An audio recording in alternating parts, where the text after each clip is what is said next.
Hello everyone, welcome back to CSAP. So today we are going to discuss the questions related to geography, science and technology and environment of the paper number 5, which is the Assam paper.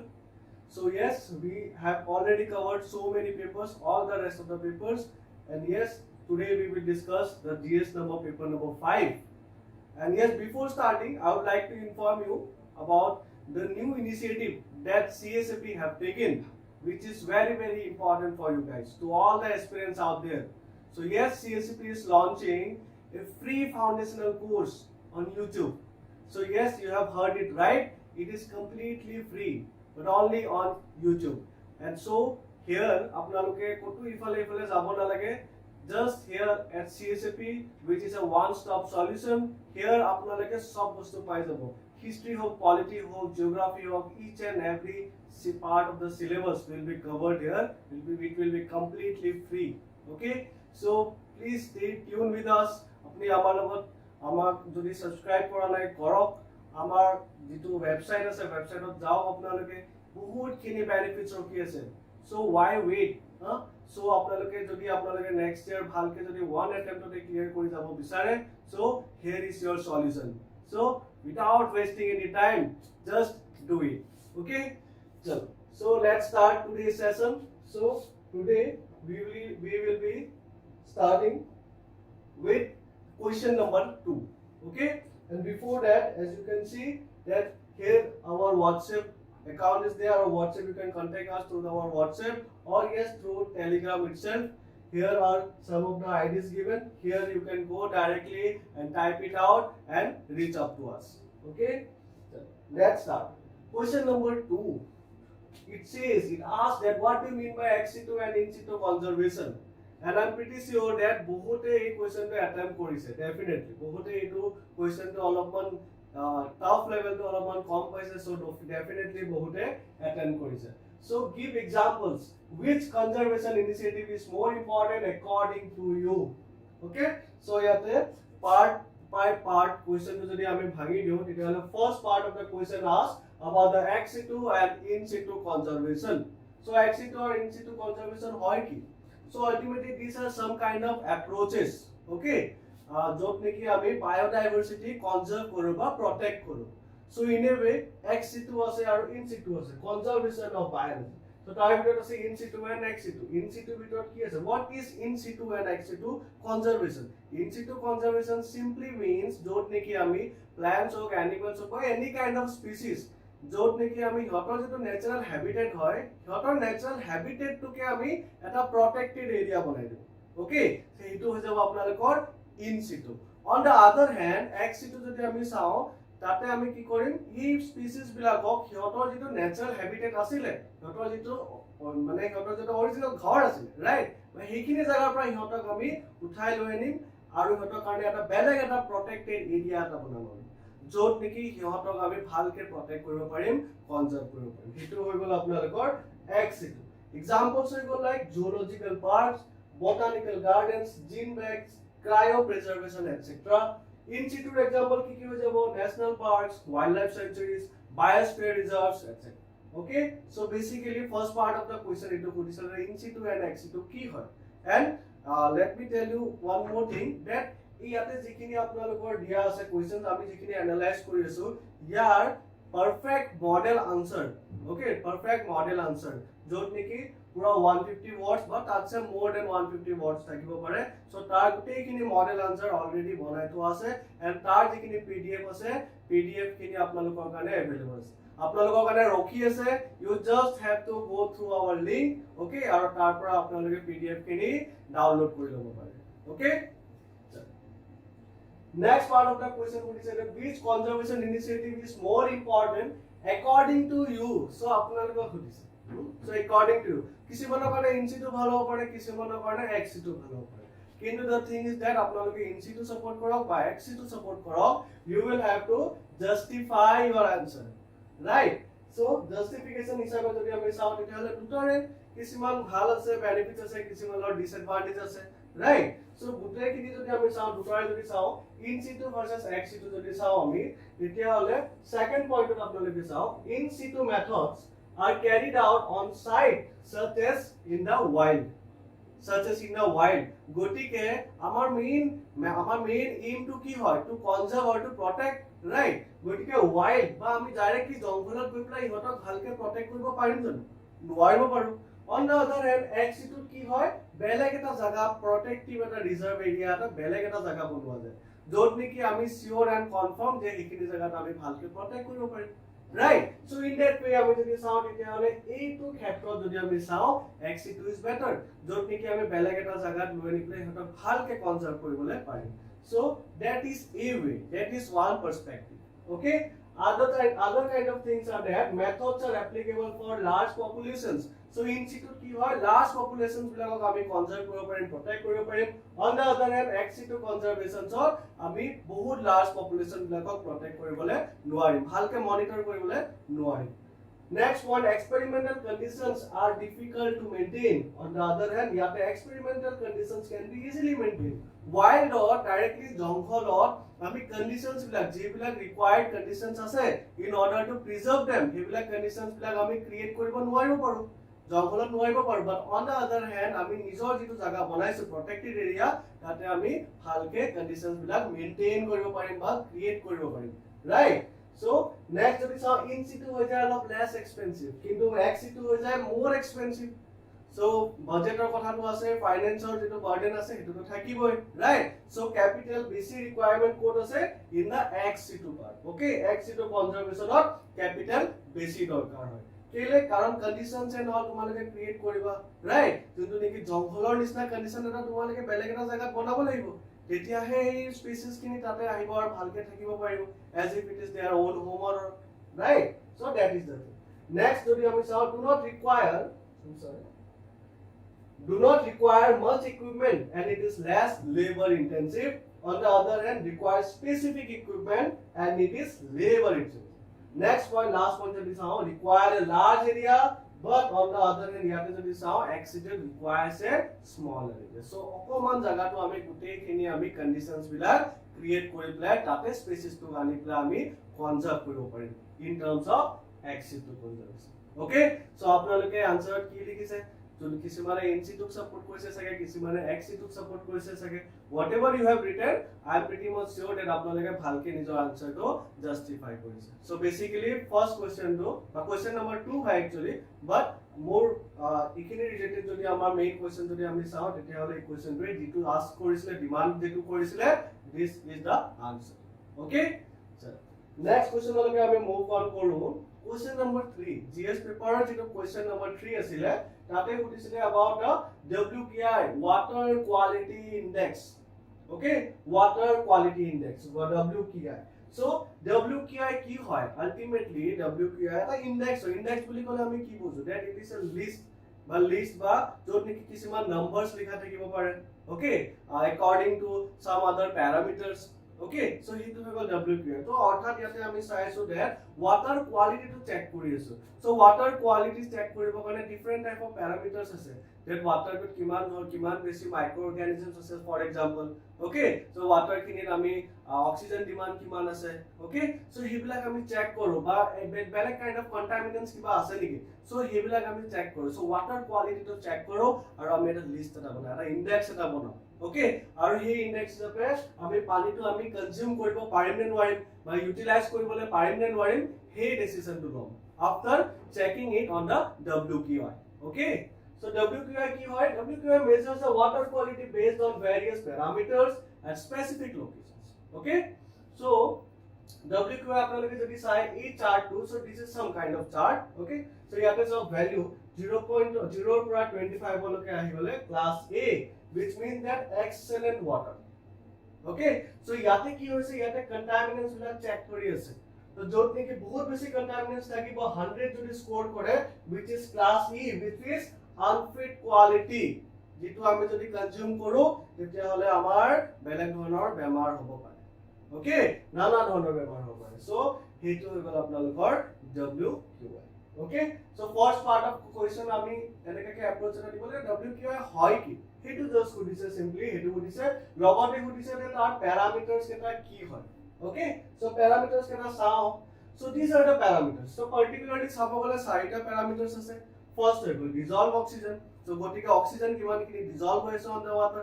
Second হৈ গল biological oxygen demand. BOD biological oxygen demand কি হয়? তাৰ মানে এই পানীত থকা various types of microbes বিলাক থাকিব, microorganisms বিলাক আছে, right? সিহঁতকতো অক্সিজেন ৰিকোয়াৰ আছে। যদি হৰে aerobic bacteria হয় তেতিয়াহলে তো অক্সিজেন লাগিব হয়তো, right? So অক্সিজেন কিমান দৰকাৰ পৰিছে? BOD যদি আমি কওঁ that biological oxygen demand বহুত হাই হৈ গৈছে। পানীত যদি আমি কওঁ that BOD বহুত হাই হৈ গৈছে, তাৰ মানে কি হ'ব? তাতে microorganisms বিলাক বহুত বেছি বাঢ়ি গৈছে। Okay, so বহুত বেছি বাঢ়ি গলে তো it is not good, it is again unfit for us to consume or utilize, right? So তাৰ পিছত আহি গল spherical coliform. Coliform বুলি ক'লে this is some type of microorganisms হয়, এইবিলাকৰ count চাই, okay? MPN বুলি কয় most probable number। সিহঁতে water এক drop মান ল'ব, তাৰ পিছত তাতে চাব that তাতে কিমান কেটা তোমাৰ coliforms আছে, basically E. coli bacteria হতে চাই। Okay, so E. coli bacteria কিমান আছে হেবোৰ চাব, যদি বহুত বেছি থাকে তেতিয়াহলে আমাৰ কাৰণে ফিট নহয় পানী, আমাৰ কাৰণে ভাল নহয় পানী।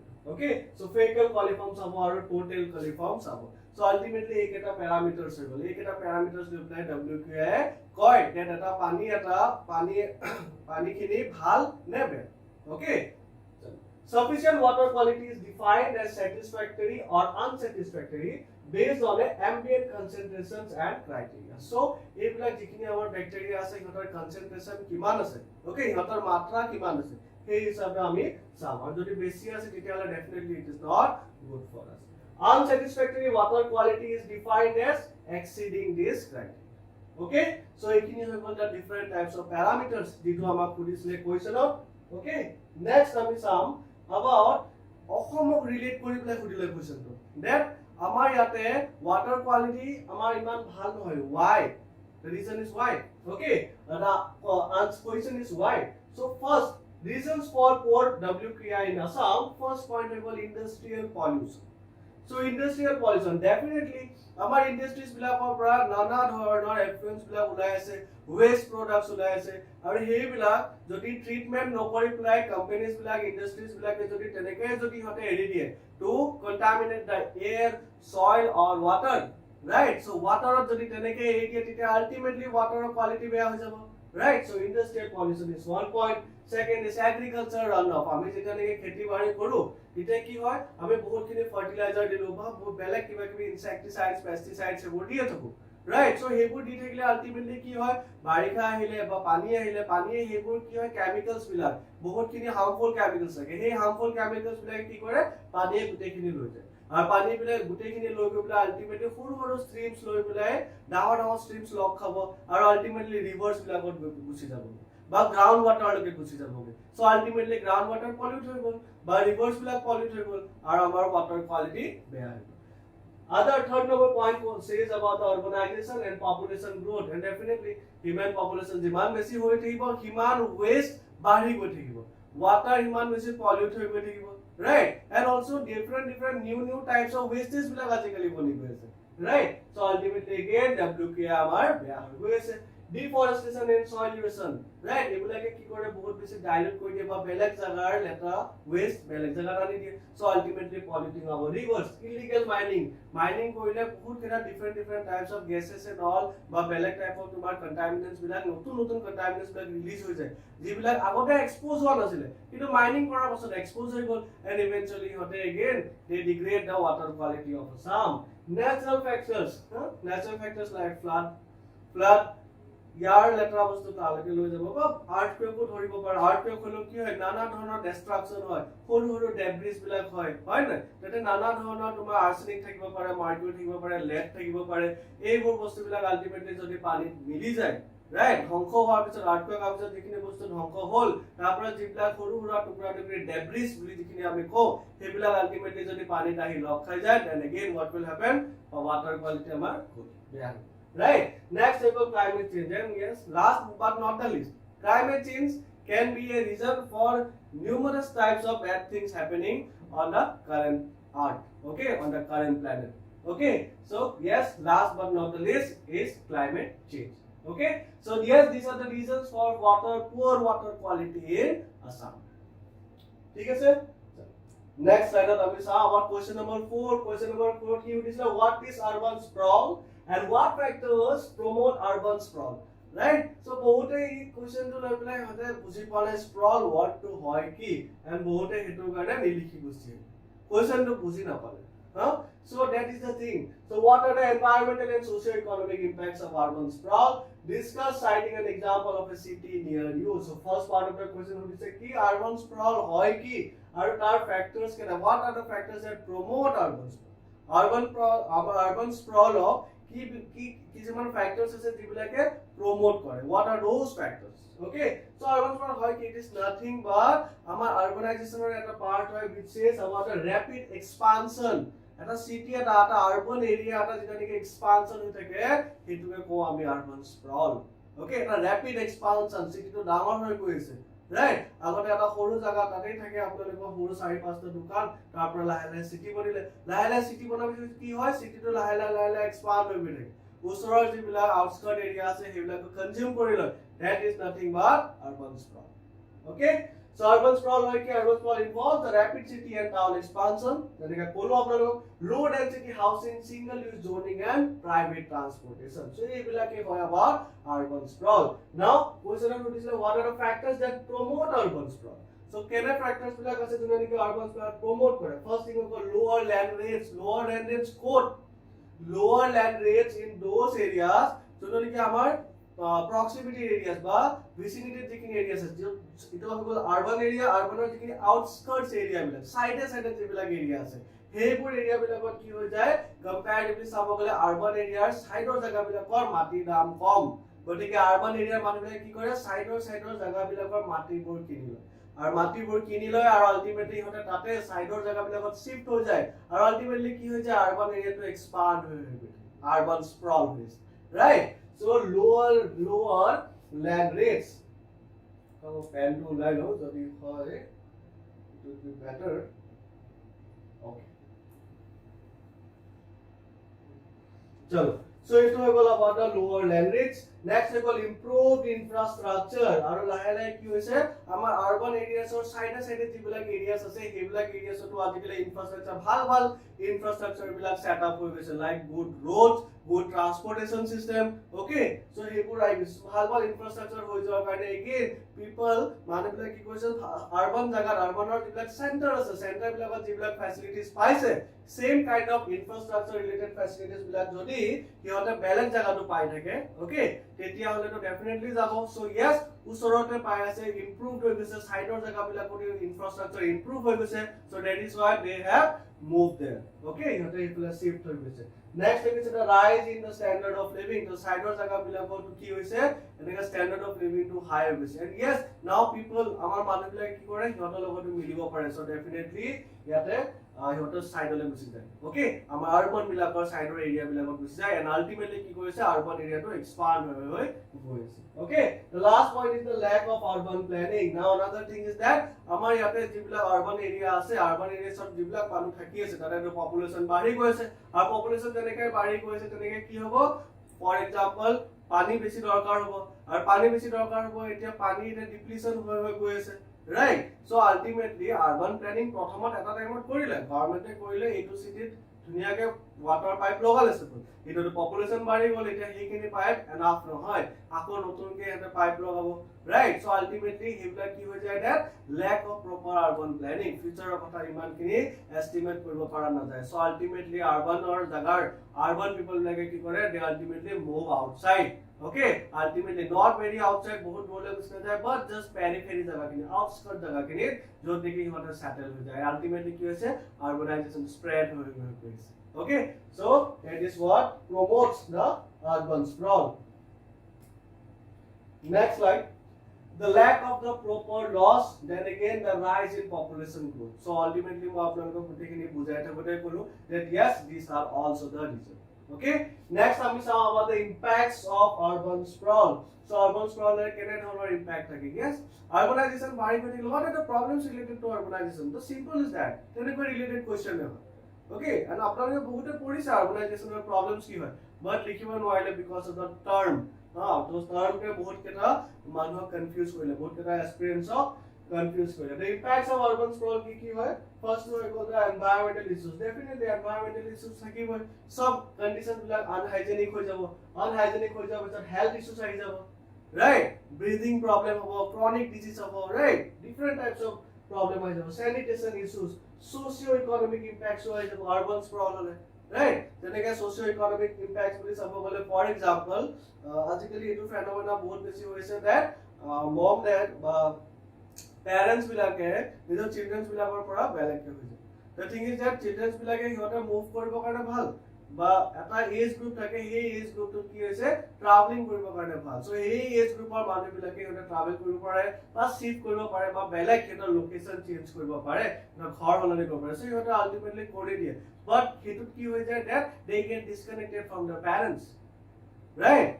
I hope you get the point. So what type of impacts bilak hobo pare, social level or household level loke impact hobo pare, right? So ebilak kile hoise all because of urban sprawl, right? Chalo, next last part of the question asked about urban sprawl in any kind of city. So we selected Guwahati city, right? Guwahati to urban area tato urban sprawl hoise, right? So urban sprawl or karone ki hoy, traffic congestion. So আজিকালি অকল ইয়াতে না সিটিৰ ভিতৰতে না সিটিৰ বাহিৰতো congestion হয়. Okay, the housing and land shortages. Okay, so then again infrastructure strains. So same points মই যিখিনি আপোনালোকক কলো in the infrastructure section, same kind of points. And the last is the water management issues. So these are same kind of issues. What are the problems related? These are the problems related to urban sprawl or urbanization. Okay, chalo. So etu hoy gol aponar urban sprawl related question. Jino jone attempt korise, it is very good. Okay, wish you all the best. Chalo, next question number 7. The story of Assam agriculture is a story of untapped potential. Elucidate. Okay, so yes, amar Ahomor agriculture system to jodi sao tetia hole yate likha ase around 70% agriculture dependent population and abundant rainfall. So Ahomor sabo gole bahut keta manu either directly or indirectly kintu hote involved hoise with our agriculture sector, right? So agriculture sector boli gole apnaloke etu okol na bhaibo je plants and all kiba ta food crops and all hebilak ami cultivate korisu, grow korisu, dhan kheti korisu, rice kheti korisu. Okay, hebilak khali nokoy. Agriculture boli gole it will also tar jikini allied activities ase like poultry and all, farming and all, poultry and all, then again amar pisciculture jetu ase, right? Fish farming jebilak ase hebilak hoy, right? So hebilak sob sector jodi sao question to khudise that amar Ahomor potential kiman ase, আমাৰ অসমৰ potential কিমান আছে, আনটেপ potential বুলি কৈছে। যিবিলাক potential এতিয়া আমি ভালকে এক্সপ্লোৰ কৰা নাই, যদিও এক্সপ্লোৰ কৰিছো কিন্তু আমি ভালকে এটো বুষ্ট দিবলৈ বাকি আছে সেই সেক্টৰটো। ওকে, সো আমাৰ অসমৰ এগ্ৰিকালচাৰ সেক্টৰ চাও আমি তাৰ কিনে পটেনশিয়াল আছে কিনে আমি চাম। সো ফাৰ্স্টত আপোনালোকে এটা ইন্ট্ৰো এনেকাকে দিব পাৰে, it is very nice I guess. Assam ranks 6th in multidimensional poverty index, underutilizing 70% agriculture dependent population and abundant rainfall. Okay, so amar eta barikha iman ase, amar eta resources bahut ase, water and all bahut ase, amar eta skill ase, right? Kintu still ami ki hoise agriculture sector iman beshi agbahibo para nai jiman khini baki Indian states bilake agbahiছে, right? So what is happening? So amar potential khini ami sao one by one. So agriculture potential in Assam, food and cash crops. So food and cash crop ami hokole jano je yate amar bahut different type of cash crop ase, like amar sugarcane hol ba apnar tea hol. Okay, so bahut type of cash crop ase aru food or khetrot jodi ami chao food crops, rice ase amar for example. Okay, so all the kind of these are there. Amar eta saal ami amar kane staple food hoy rice, right? So yes, amar eta rice iman beshi ami kheti koribo paro, iman different types of varieties of rice ami kheti koribo paro aru ikini kori bile ami export koribo paro, right? Export korile ki hobo amar agriculture sector to improve hobo na hobo, right? So that is the thing. Next level environmental friendly products. So amar eta bahut beshi ase. Tea is very essential for us, very important for us, right? It contributes a lot to our Assam's GDP, right? So horticulture and fruit processing industries hebilako amar eta ase jibilak bahut beshi important hoy. Millets is very important. Today 2023 topic here is millets. Now international year of millets bonai dia ase. So millets, yes, millets bahut bhabe Ahomor no hoy millets, but yes Ahomor to hoy millets. অসমতো কিছুমান millets হয় like finger millets finger millets আছে এটা এটো আমাৰ অসমতো আউটা আছে প্ৰশ্ন আছিল ৰাইট সো হেতু এটা মিলেট আছে সো হি ইয়েস আমাৰ অসমতো মিলেটছ পোৱা যায় সো আমাৰ অসমত পটেনশিয়াল আছে in terms of millets also আৰু মিলেটছ তো হৈ গল এতিয়া এটা সুপাৰ ফুড হৈ গল so yes we can also cultivate super food right আৰু আমি অসমত যেটো এগ্ৰিকালচাৰ সেক্টৰ আছে এটো আগবঢ়াব পাৰো অৰ্গেনিক ফাৰ্মিংৰ ক্ষেত্ৰত ডেফিনেটলি আমি আগবঢ়াব পাৰো আমাৰ আগৰ পৰা যিমান প্ৰিমিটিভ নলেজ আছে ট্ৰেডিশনাল নলেজ আছে হেবিলাক আমি ইউটিলাইজ কৰি প্লে কেলে নোৱাৰিম ৰাইট সো আমাৰ অসমৰ যদি চাও বহুতখিনি আমাৰ ৰিসোৰ্সেস আছে ফিশৰ ক্ষেত্ৰত যদি চাও আমি বা ফিশিকালচাৰ বা ফিশ ফাৰ্মিংৰ ক্ষেত্ৰত যদি আমি চাও আমাৰ এটা নিউমাৰাস নাম্বাৰ অফ ৰিভাৰ্স বিলাক আছে right numerous number of water bodies বিলাক আছে so হিবিলাকৰ পৰা আমি ডেফিনেটলি আমি ফিশ আমাৰ অসমৰ যেটো আমাৰ ফিশ ইন্ডাষ্ট্ৰি আছে ওকে হেইটোৰ পটেনশিয়াল বহুত বেছি হাই আছে আৰু ৰিসেন্টলি এইখিনি বহুত বেছি নিউজত আছে ওকে সো আপুনি কাৰেন্ট এফেয়াৰ্সৰ লগত যদি ৰিলেটেড আপোনালোকে যদি জড়িত হৈ আছে it is very good okay or else you guys don't have to worry এই ইয়াতে CSP is a one stop solution আৰু ইয়াতে আপোনালোকে current affairs related everyday current affairs nova and we are launching it very soon okay so apnaloke yate apnaloke guteikini current affairs pai jabo so you don't have to go to any other sources okay yate everything apnaloke pai jabo so yes our Assam definitely has a lot of potential okay kino ami ekini aru bhalke utilize koribo paribo lagibo improvise koribo lagibo tetia he amar sector to agriculture sector to bahut beshi upore uthi right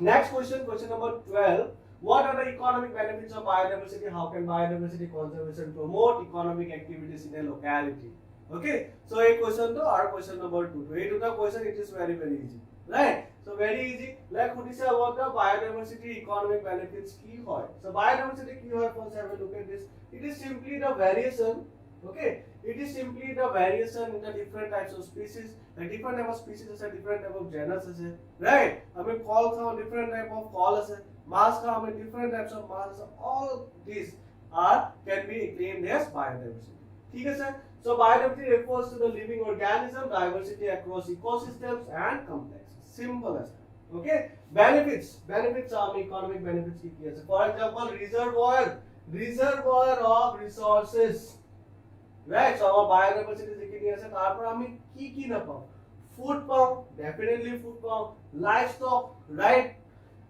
forest products বিলাক fish medicinal products বিলাক kinkona foxglove wood fibers perfumes lubricants rubber resins and এইবিলাক কি হয় এইবিলাক just it is the tip of the glacier right তলত আৰু বহুত বেছি আমাৰ বস্তুবিলাক আছে যিবিলাক আমি প্ৰডাক্টস বিলাক পাও আমি right কোৰ পৰা পাও আমি biodiversity because of biodiversity so it is definitely আমাৰ কাৰণে এটা বহুত ডাঙৰ ৰিজাৰ্ভাৰ হয় so definitely we can say that এই biodiversity বা diversity বিলাক বস্তুটো আমি সদায় মেইনটেইন কৰি ৰাখিব লাগে হেতু কাৰণে আমাৰ কাৰণে ex-situ in-situ conservation আমাৰ কাৰণে বহুত বেছি ইম্পৰ্টেন্ট okay next যদি আমি চাও crop diversity definitely crop diversity হ'ব লাগে এতিয়া crop diversity যদি নাথাকে আপোনালোকে যদি সদায় one type of crop যদি আপোনালোকে কাল্টিভেট কৰি থাকে ফাৰ্ম কৰি থাকে তেতিয়া কি হ'ব দে সেই টাইপ পাৰ্টিকুলাৰ ক্ৰপ টোৱে তাক যি ৰিকোয়াৰমেন্ট লাগে তাক যিখিনি নিউট্ৰিয়েন্টস জৰুৰত আছে সেইখিনি নিউট্ৰিয়েন্টস কি কৰিব সইলৰ পৰা গোটেইখিনি লৈ লয় আলটিমেটলি সইলত সেই ধৰণৰ নিউট্ৰিয়েন্টস নাথাকাই হৈ যাব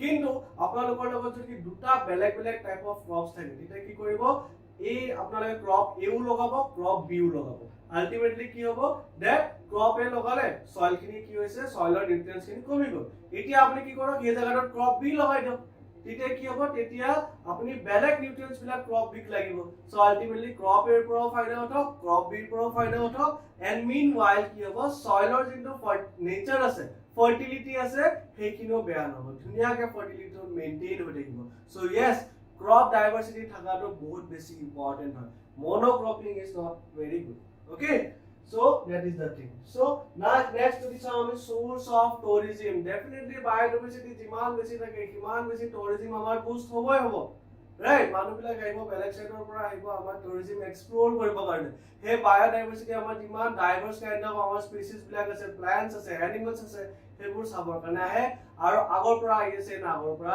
আৰু still আহি থাকিব but what we have to do is that we need to maintain, we need to conserve this status. Okay, so yes, আমাৰ যিটো tourism industry আছে tourism industry এৰ biodiversity এটা বহুত ডাঙৰ important এটা role এটা আছে. Next, how biodiversity conservation promotes economic activities. So yes, ecotourism এইমাত্ৰ আমি পঢ়িলো about the ecotourism. Then biodiversity পৰা আমি কি পাব পাৰো? Sustainable agriculture and fisheries, definitely improving livelihood and health. Sustainable agriculture and fisheries আপোনালোকে ভাবিব পাৰে like there are many water bodies, there are many areas. Okay, কিছুমান এৰিয়া বিলাক বায়োস্ফিয়াৰ ৰিজাৰ্ভৰ আন্ডাৰটো পৰে কিন্তু তাতে আমাৰ ফৰেষ্ট ডুৱেলাৰ্স বিলাক ফৰেষ্টৰ ৰিলেটেড মানুহ বিলাক বা তাৰ নেটিভ পপুলেশন বিলাকক কিন্তু এটা সিহঁতৰ লাইভলিহুডৰ কাৰণে সিহঁতে এটা ৰাইট এটা পায় যে সিহঁতে those kind of restricted জাগা বিলাকতো সিহঁতৰ লাইভলিহুডৰ কাৰণে কিছুমান সিহঁতৰ ৰাইটস বিলাক থাকে যে সিহঁতে কিছুমান ফুড প্ৰডাক্টস জংগলৰ পৰা ল'বলৈ পাৰিব বা কিছুমান ওয়াটাৰ বডিজ যিবিলাকত একচুয়ালি ৰেস্ট্ৰিক্ট আছে লাৰ্জ স্কেল ফিশিং যদি ৰেস্ট্ৰিক্ট আছে স্টিল সেই নেটিভ মানুহবিলাকে তাতে সিহঁতে ফিশিং কৰিব পাৰিব বিকজ সিহঁতৰ লাইভলিহুডৰ কথা আছে right. So biodiversity পৰা আমি এইবিলাক আমি opportunities বিলাক পাব পাৰো benefits বিলাক পাব পাৰো green business opportunities. Now green business opportunities কি হয় these are some kind of companies are there. Okay, কিছুমান companies আছে যিবিলাক মানে environmental friendly হয়. Okay, for example like ইহঁতে claim কৰে that ইহঁতে এটা environmental friendly এটা company হয়. So these are one of the green business. Okay, green business company ইহঁতে এটা হয়. Research and education, definitely. Biodiversity conservation promotes economic activities. Or economic activities of ক্ষেত্ৰত চাব গলে research and education line to বহুত বেছি important. Why? Because education বা research বা education into sector it is a very big sector, right? এটো কাৰণেও বহুতখিনি funding and all হয়, right? So economic activities হিচাপে চাব গলে আমি যদি research and education যদি improve কৰি থাকো এই biodiversity বস্তুবিলাকৰ ওপৰত যদি research কৰি থাকো তেতিয়া ultimately কি হ'ব ultimately এটা economical impact এটাও definitely পৰিব. Okay, so next is the bioprospecting and biotrade. Bioprospecting বুলি ক'লে কি হয় it is like biodiversity আমাৰ কি বস্তু আছে for example আমি গম পালো tea, right? Now tea different types of tea আছে তো আমি জানিব লাগিব যে আমাৰ biodiversity কি বস্তু আছে. Okay, আমাৰ natural resources হিচাপে আমাৰ লগত কি বস্তু আছে সেই natural resources বিলাক যদি আমি গম পাই যাম যে এইটো বস্তু আছে সেই বস্তুটো গম পোৱাৰ পাছত আমি কি কৰিব লাগিব সেই বস্তুটো ইউটিলাইজ কৰিব লাগিব. ওকে, সেইটো বস্তু আমি ইউটিলাইজ কৰিম আৰু লগতে আমি লাগিলে এক্সপোৰ্ট কৰিব পাৰিম. সো লগতে বায়স প্ৰসপেক্টিভ এন্ড বায়ো ট্ৰেড গ্ৰুপ সেইটোকে বলে.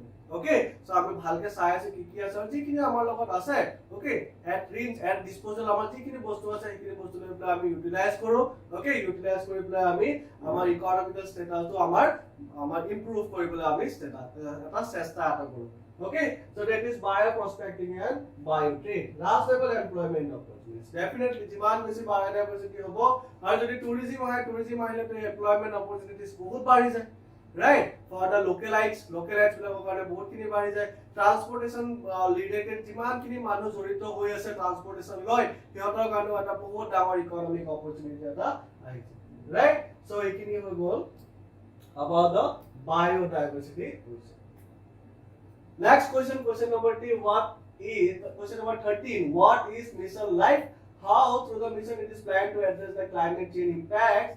Briefly describe about 4 life actions you may take to reduce your carbon footprint. Okay, so mission life ki hoy? So mission life to ultimately amar COP26 amar Modi Namoria to initiative to loisile. Okay, so COP26 hoisil ko Glasgow hoisil.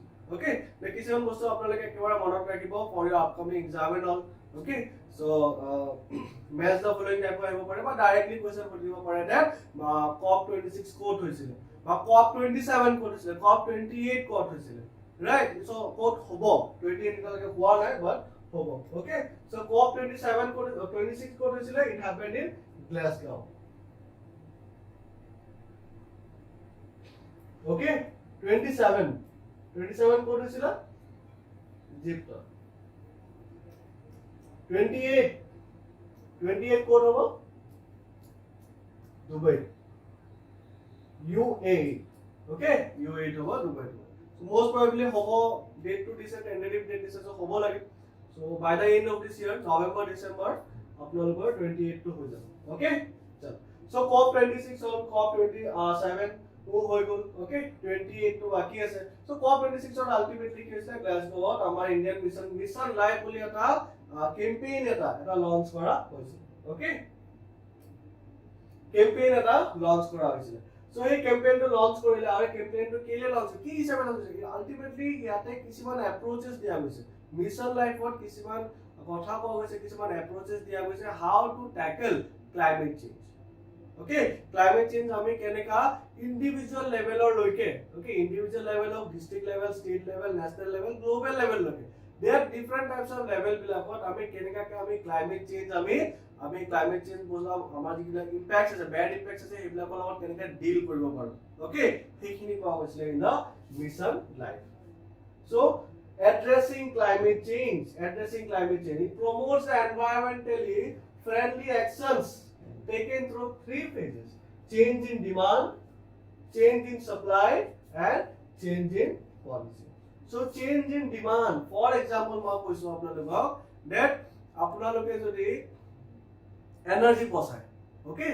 apnaloke fan use kora fan off kori dio kiba ta bostu use kora electronic appliance use kora na off kori thok okay so tanake energy বচায় so energy apnaloke jeti বচায় থাকিব তেতিয়া কি হৈ যাব energy demand to কমি যাব অলপ change হ'ব energy demand to কমি যাব energy demand যেনেকে কমি যাব energy supply কমি যাব so আমি এনার্জি কারণে আমি বলে কোল জ্বলাইছো এটু কৰিছো কিছুমান আমি বহুত এনভায়ৰনমেন্টালি ফ্ৰেন্ডলি নোৱা কাম বিলাক কৰি আছো so ultimately আমি কি কৰিম যেতিয়া ইলেক্ট্ৰিসিটি কম দৰকাৰ হ'ব ইলেক্ট্ৰিসিটি জেনাৰেট কম কৰা হ'ব ইলেক্ট্ৰিসিটি কম জেনাৰেট কৰিলে আমি বহুত এমিশনস বিলাক কমি যাব কাৰ্বন এমিশনস আমাৰ কমি যাব and ultimately কি হ'ব a change in policy ultimately policy বিলাকৰ এটা চেঞ্জ আহিব right so mission life ultimately হেইখিনি কথাকে কৈছে okay so next আমি চাও the steps to reduce carbon footprints কি ধৰণৰ steps বিলাক আছে avoiding packaging adopting the 4 hours বুলি ক'লে কি হয় reduce okay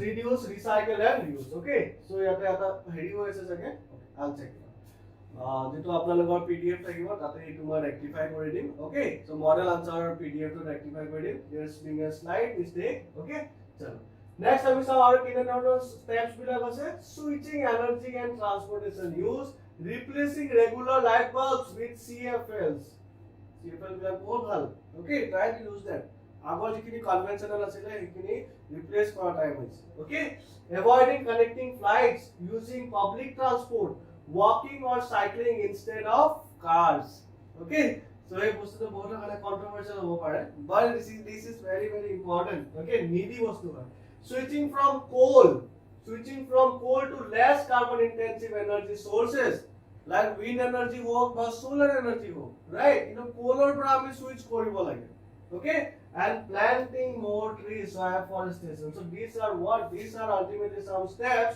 jor পৰা আমি carbon footprint to কমাব পাৰিম carbon footprint বলে কলে কি হয় what do you mean by carbon footprint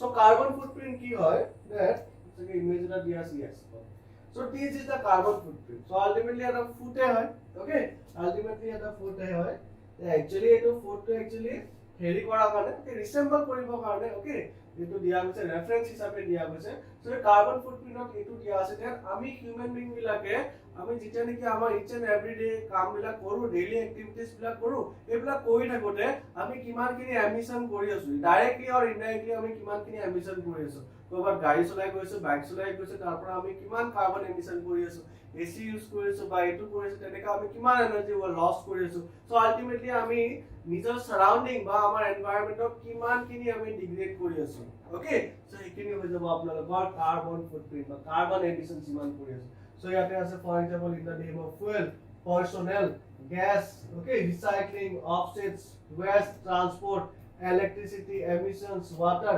এইবিলাক কি হয় এইবিলাক some of the steps যেহেতু আমি কি কৰিব পাৰো আমাৰ কাৰ্বন ফুটপ্ৰিন্ট আমি কমাব পাৰো সো ফুয়েল গুলা বস্তুটো আমি ৰিডিউস কৰিব পাৰো যিমান কিনি পাৰো আমি পাবলিক ট্ৰান্সপোৰ্ট ইউজ কৰিব পাৰো বা আমি সাইক্লিং কৰিব পাৰো ৰাইট সো যিমান কিনি পাৰো আমি অলপমান ৰিডিউস কৰিব লাগে ultimately the main motto is that okay Question number 14. Next question of Java, what are the Panchamrit strategies? So Panchamrit strategies, it is very very important. Keyword apnalake sao Panchamrit strategies.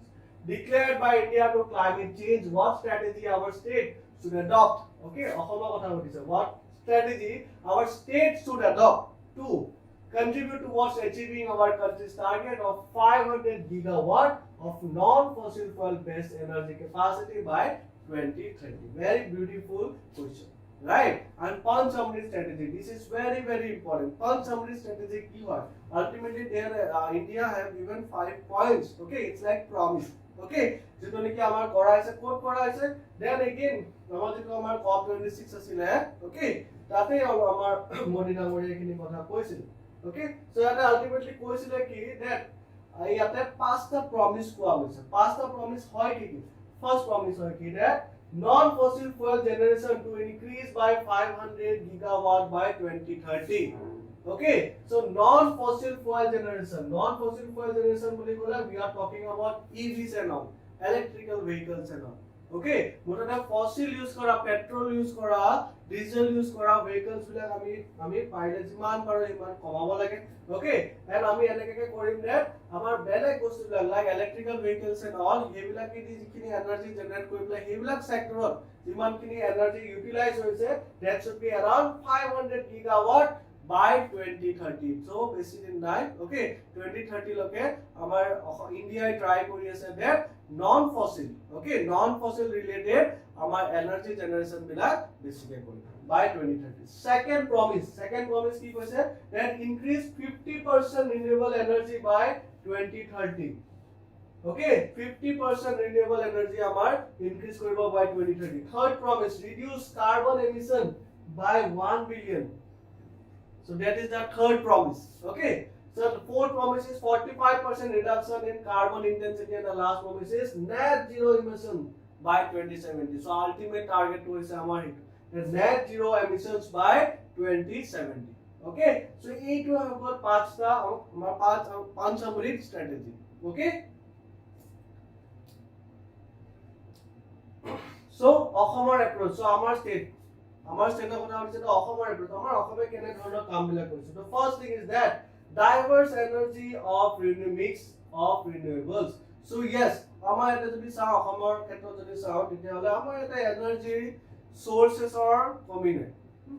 Both sources like coal to crude oil energy source right, hydroelectricity source solar energy wind energy right, so আমাৰ হেবিলাক renewable energy হয় কিন্তু কোল হোক বা crude oil হোক হেবিলাক তো renewable নহয় গতিকে হেইখিনি বাদ দি পেলাই আমি বাকি কেটা সেক্টৰত আমি বেছিকে ফোকাস কৰিব পাৰো আৰু অলৰেডি আমাৰ অসম গভৰ্ণমেন্টে বহুতখিনি কাম কৰিছে নেচাৰেল গ্যাস লৈ ৰিলেটেড হয় ওকে বা বায়ো gas related okay so he হিচাপে বহুত কেটা আমিকা প্ল্যানস আমাৰ বনাইছে স্টাৰ্ট কৰিছে বাট ইট আৰু ৰেপিডলি এক্সপান্ড হৈ গৈ আছে ওকে সো হেতু হৈ গল আমাৰ অসমৰ approach involvement of private sectors, definitely private sectors of different private bilakor stakeholders bilakor logot amar collaboration lage okay NGO hope for example okay electric vehicles dekhi definitely apnaloke rasta radikale dekhi paise bahut kini EV ase bahut kini EV ase kintu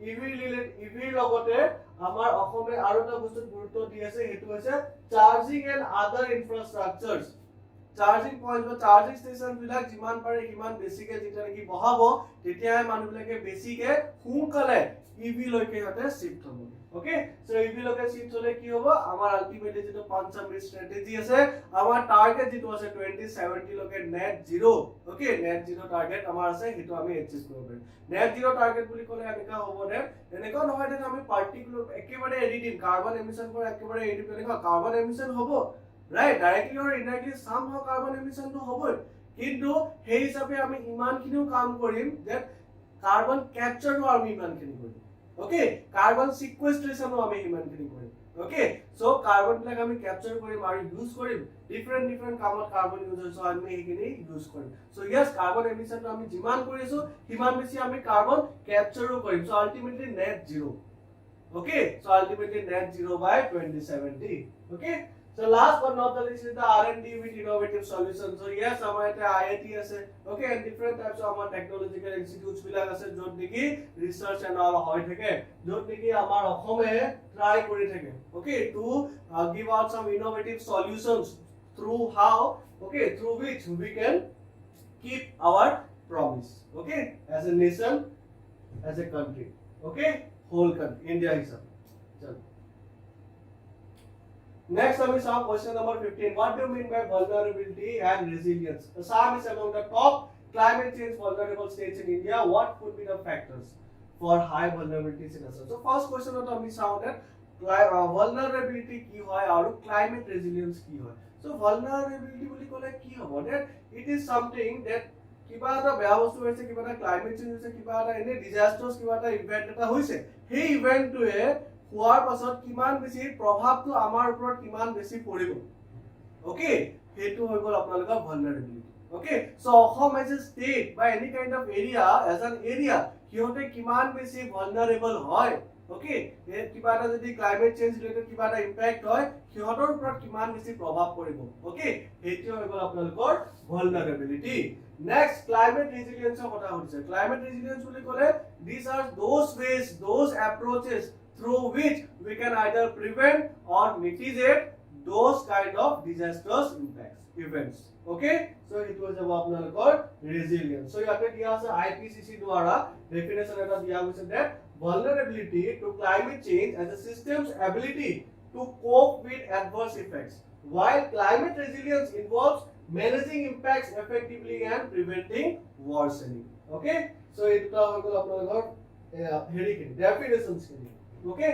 Next, we saw about the factors for high vulnerability in Assam, okay, অসমত কেলে ইমান বেছি vulnerable হয় Assam, okay, there are some states, নতুনকৈ এটা report এটা ওলাইছে তাতে আসাম আছিলে, আসামৰ নাম Assam, Bihar and two other states were there য'ত নেকি বহুত বেছি prone হয়, very prone to বা vulnerable to such kind of climate change impacts, okay, so factors for high vulnerability ki ase, first level seismically active zone, definitely amar je already ami zone 5 ot asu, so ami bahut beshi high tectonic activities bilak ami feel koriye to amar ahom maki bilakor karone etu normal kotha hoy goise, kintu bahutor karone etu bahut damaging hoise, right, disasters impact hoise bahutor karone। Next point is about the unsustainable landscapes, unsustainable landscapes, ami ahom already asaman, right, Assam already অসমান and তাতে আমাৰ নানা ধৰণৰ আমাৰ ওখ ডাব পোৱা জেগা, প্লেইনছ হওক, হিলছ হওক, প্লেটুজ হওক, চব আছে, লগতে ৱেটলেণ্ডছ বিলাকো আছে, বিল বিলাকো আছে, ৰাইট, সেই আনসাষ্টেইনেবল লেণ্ডস্কেপ, ফৰ এক্সাম্পল কিছুমান আজিকালি কি কৰে ইনফ্ৰাষ্ট্ৰাকচাৰ বিলাক আনসাষ্টেইনেবল জেগাবিলাকত কৰি দিয়ে, ফৰ এক্সাম্পল আপোনালোকে অলৰেডি নিউজত পাই আছিলে about the শিলচাকো বিল, right, শিলচাকো বিলৰ কথা পাই আছিলে, so তাতে এতিয়া কি হৈছে মানুহবিলাকে অলৰেডি ঘৰ বনাইছে, but there might be a time য'ত নেকি সেইখিনি জায়গাত কি হ'ব পাৰে বহুত বেছি ইহঁতৰ পানী হৈ যাব পাৰে, ৰাইট, সেইটো ইকোসিস্টেমটো ইমান এটা ভাল নহয় য'ত নেকি আপোনালোকে যেনেকা ইনফ্ৰাষ্ট্ৰাকচাৰ কৰি আছে সেই ইনফ্ৰাষ্ট্ৰাকচাৰটো বহুত বেছি দিন সাৰ্ভাইভ কৰিব নোৱাৰিব পাৰে, সো আলটিমেটলি পিছলৈ গৈ পেলাই আলটিমেটলি কিবা এটা লোকচান হ'ব পাৰে, সো হেতুৰ কাৰণে কি হৈছে those places are কি তাতে আপোনালোকে বহুত ভালকে ৰিসাৰ্চ ডেভেলপমেন্ট ৰিসাৰ্চ কৰাৰ পাছত যদি আপোনালোকে তাতে সেই হিচাপে বিল্ডিং বনাইছে তেতিয়াহ'লে ইটস ভেৰি গুড, ওকে, নহলে কিছুমান জায়গা এনেকুৱা আছে য'ত নেকি এনেকা ইনফ্ৰাষ্ট্ৰাকচাৰ বনাই দিয়া হয় এণ্ড আলটিমেটলি সেই ইনফ্ৰাষ্ট্ৰাকচাৰটো কলাপস হৈ যায়, ওকে, সো আলটিমেটলি ভালনাৰেবল হয়, আমাৰ অসমো ভালনাৰেবল হয় বিকজ অসমতো তেনে ধৰণৰ জায়গাবিলাক আছে। lack of proper infrastructure, so এইটোৱে হয়, okay, lack of proper infrastructure, that is another point। আমাৰ কিছুমান বিল্ডিং কোডস বিলাক আছে, ৰাইট, নেশনাল বিল্ডিং কোড বিলাক আছে, কিছুমান স্ট্যান্ডাৰ্ড আছে, সেই স্ট্যান্ডাৰ্ড হিচাপে যদি আমি নাযাওঁ তেতিয়াহ'লে কি হ'ব, সব কলাপস হৈ যাব পাৰে। So lack of proper planning, definitely human induced microclimatic changes, so human induced বা anthropogenic changes to হৰাই থাকিব, that will be also be a that is also universal point, okay, just like climate change আমাৰ anthropogenic causes বিলাকো এটা ইউনিভাৰ্সাল region এটা হয়, okay, এইটোৰ কাৰণে নানা ধৰণৰ বেয়া বস্তুবিলাক চলি আছে, bad things are happening, okay।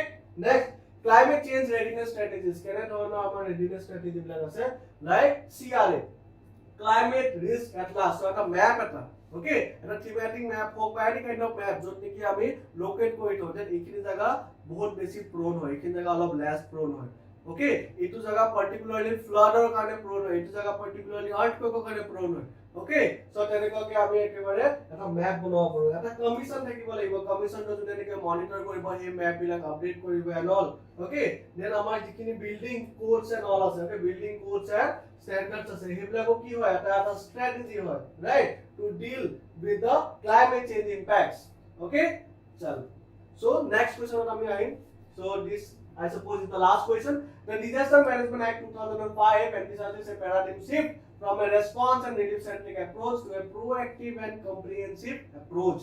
Okay, so ultimately yate kudise amar DM act er kotha kudise Disaster Management Act or Disaster Management Act ahar pasot ki hoy gol agote ami jeneka amar disaster bilak logot deal korisilu etia ami olopan belak hisabe deal koro right etia ami olopan beshi advance with eta advance eta better approach eta ami loisu right so hetu eta paradigm shift eta kotha koise to niki agote amar asile but DM 2005 er pasot eta shift eta hoy gol aru etia ami better approach eta di asu towards numerous kinds of disasters okay so hetu kotha koise next Assam has been able to shift its focus as envisaged in the act discussed. So, logote kodise Assamai ei khetrot ki dhonor progress korise ki dhonor Assamor status ki okay DM act er jikhini kotha koa hoise jikhini provisions dia hoise ei hisabe Assamor status kene okay hetu kotha hoise chalo so disaster management act focuses on we have to have disaster management act focus kore disaster prevention definitely kame to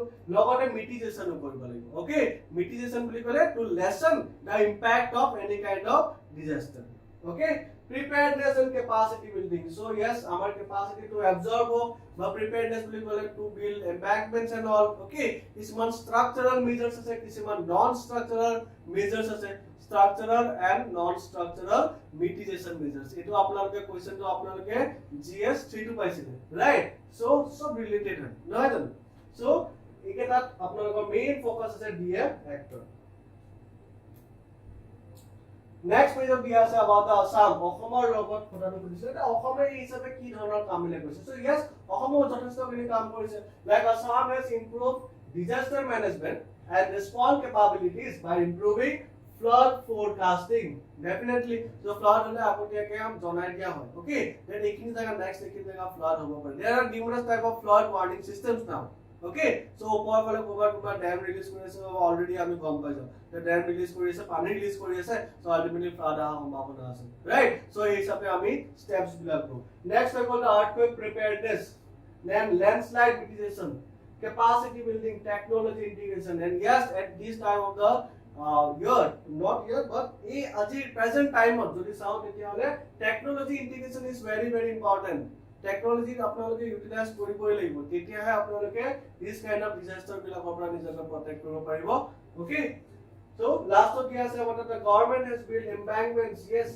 numerous type of embankments bonaise geobag and all heblak lagaisile right next I got flood shelters both kind of flood shelters amar extra bonaise apart from the schools and all okay conventional style rescue teams bilak amar ase rescue teams bilak got adhikali PRI er bahut our role eta ase right so PRI role to again eta apnalokor question asile already mains or question raise awareness about earthquake preparedness so different types of earthquake or karone different kinds of not only earthquake but বেলেগ kind of disaster or কাৰণেও বহুত খিনি awareness campaigns বিলাক আমাৰ ইয়াতে conduct কৰিছিল আমাৰ অসমৰ government okay and implemented mitigation measures like slope stabilization and afforestation so ultimately slope stabilization যত নেকি slope বিলাকত barriers বিলাক লগাই দিয়ে right so that water kini conserve ho basically flow hoy gole ki hoy bahut kini erosion kore horizontal erosion ba sheet erosion right SHEET sheet erosion so ebor kora hoy so ultimately slope stabilization keneka kore by making some kind of barriers in the slope okay slope bilakot eta barrier kori dibo and after afforestation so definitely a barrier keta plants diu hote banaba pare ba simply afforestation so yes afforestation is also a kind of solution जो कि बहुत बेसी important है and it is a needy thing very mandatory thing okay so I suppose it will go last question asile again okay chalo so here we are so adi session ami discuss korilo jekini geo hok science and tech hok ekini related question lag ami salu okay so I hope আপোনালোকে সবে ভাল পালে চালে এটো যদি ভাল লাগিছে আপোনালোকৰ এটা লাইক কৰক সাবস্ক্ৰাইব কৰক শেয়াৰ কৰক okay and লগতে আমি যিখিনি ইনিচিয়েটিভ লৈছো সেইখিনি কথা বেলেগকো জনাওক আপোনালোকৰ ফ্ৰেন্ডছ বহুত আছে চাগে যোন নেকি এসপিৰেন্ট হয় বাট হিহঁতে কোনটো কোড জাম হিহঁতে they are confused right but CSAP is one stop solution যত নেকি আপোনালোকে everything পাব so right now we have taken a very wonderful initiative যত নেকি আমি কি কৰি আছো we are giving a totally free course totally free course you don't have to spend even a penny okay so totally free course the entire APSC syllabus the entire APSC course আপোনালোকে free পাইছে you don't have to spend a penny okay so it is available here on YouTube so stay in touch with us okay aru ahi taka benefits bilak ase like মই আপোনালোকক কলো about the current affairs and all okay হেবিলাক initiative ahi ase so just আপোনালোকে আমাৰ লগত touchত থাকক and we wish you all the best okay so thank you very much study smart